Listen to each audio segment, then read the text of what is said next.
नमस्कार, मी सुशील भांदेगरे, जुना बुधवारपेठ सामाजिक कार्यकर्ता। मागं 8 दिवसापूर्वी मी एक व्हिडिओ केला होता की पुराच्या पाण्यामध्ये बॉटनिकल गार्डन बुडालेला आहे।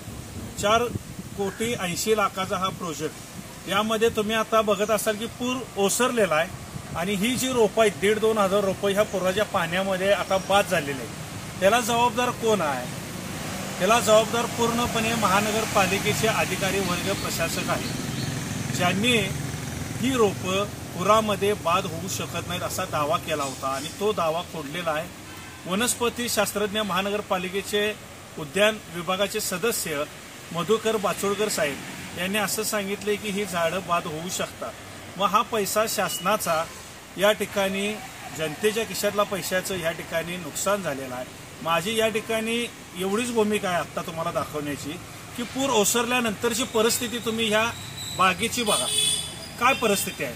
मुळामध्ये या पंचगंगा नदी तीरावर 4 ठिकाणी बागेचं आरक्षण आहे। एक पेरूची बाग आहे, वरती एक ह्या ठिकाणी बाग आहे आणि दुसरी म्हणजे पिकनिक पॉइंट सेंटर।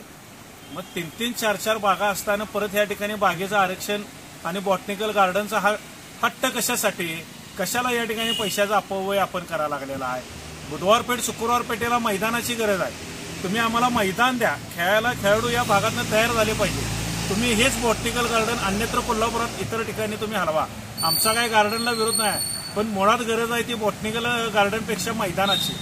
प्रत्येक वर्षी मेंटेनन्ससाठी महानगरपालिकेकडे बागेला मेंटेनन्स राखायला पैसे आहेत का? आज कोल्हापुरात एवढ्या बागा आहेत, त्या बागेचं मेंटेनन्स बघायला महापालिकेकडे पैसे आहेत का? मग तुम्ही कशासाठी या ठिकाणी 4थी बाग या ठिकाणी तयार करत आहात? एक पिकनिक पॉइंट आहे, त्या ठिकाणी तुम्हाला साधं पाण्याचं बोर मारता येईना, त्या ठिकाणी पाणी नाही। मग या ठिकाणी तुम्ही काय साध्य करायला आहे? तर माझं खरोखर कळकळीची विनंती आहे की अजून वेळ गेलेला नाही, तुम्ही हे गार्डन दुसऱ्या ठिकाणी हलवा आणि या ठिकाणी बुधवार पेठ, शुक्रवार पेठेला एक चांगलं सुसज्ज खेळाडूंसाठी मैदान द्या, ही मागणी आमची आहे। अन्यथा आम्हाला जुना बुधवार पेठ, शुक्रवार पेठेच्या वतीनं तीव्र आंदोलन करावे लागेल।